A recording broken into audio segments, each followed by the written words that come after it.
Hello, everyone. Welcome back to our study of Beatrix Potter.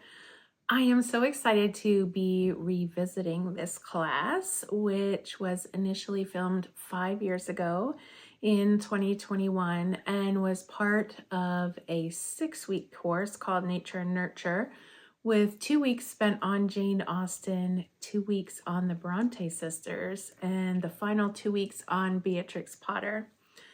Last February, we revisited Jane Austen, and you can find all of that content in the February 2025 Nature Creative Files.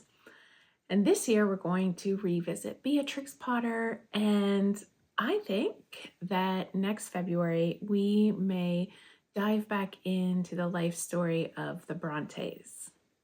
As I have re-immersed myself in the story of Beatrix Potter as we prepare to revisit this class, I have been reminded over again what an amazing person Beatrix was.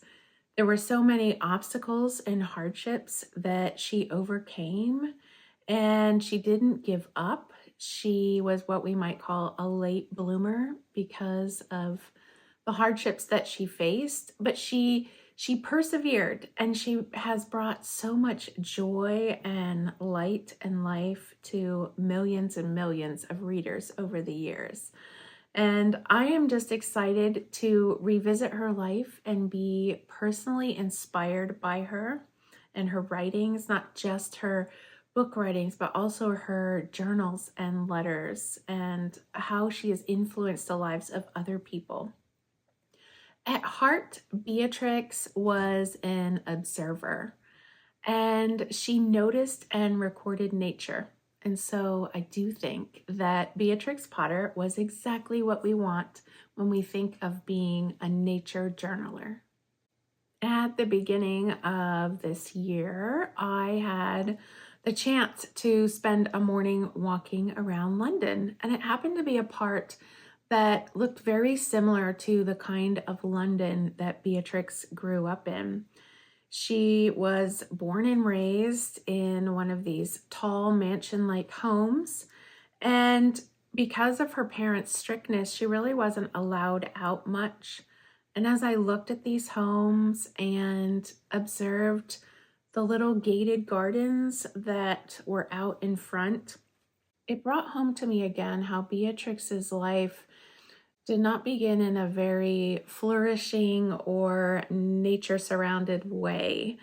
She experienced a lot of the sort of dreary London life of the Victorian era until she was able to move permanently to the countryside around the age of 40.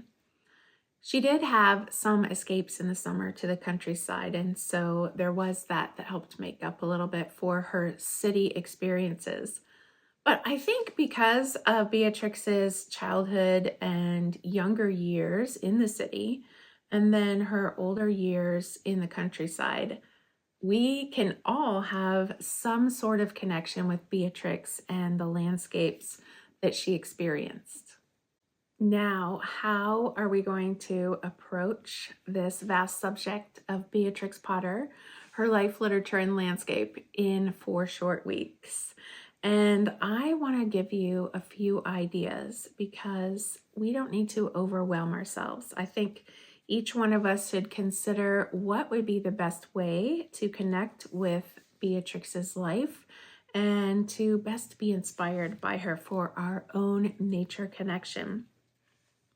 And one thing that you could do is decide that what you want to do in February is read through Beatrix's little books. Perhaps you can get access to all of them in this format, or there's a number of books where all of the books are just in one big compilation. But you could just take time to read through these little books and notice her artwork and the nature included.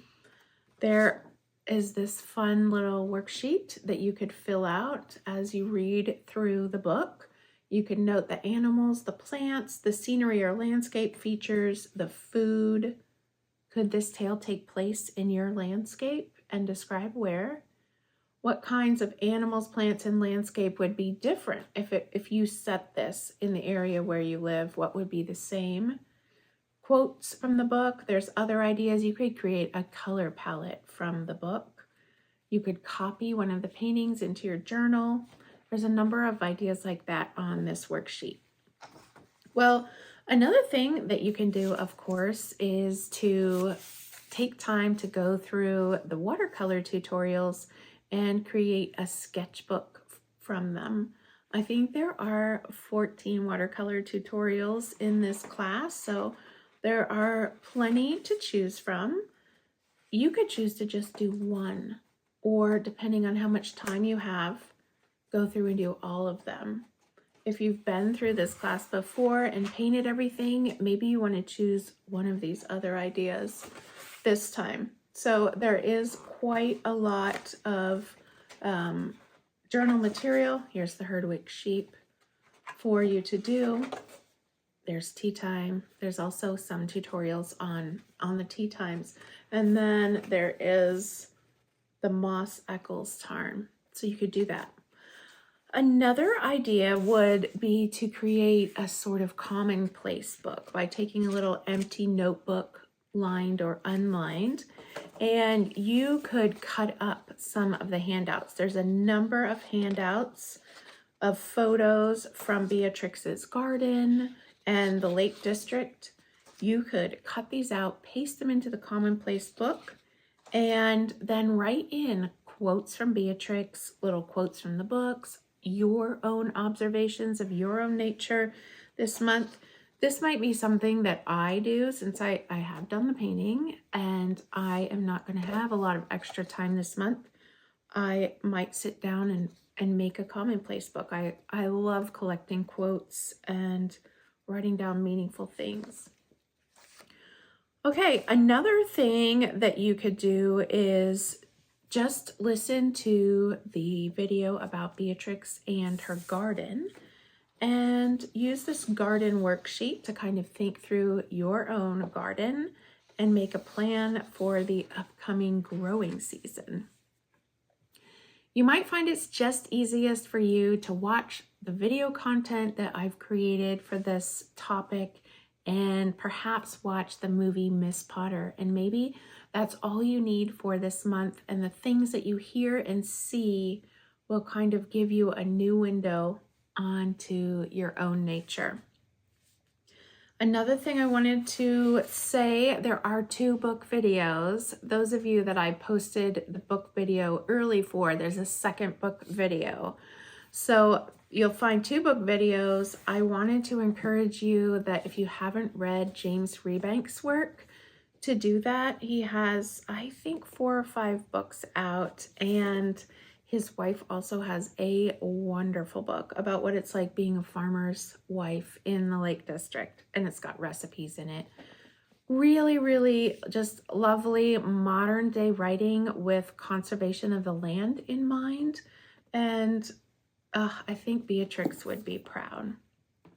All right.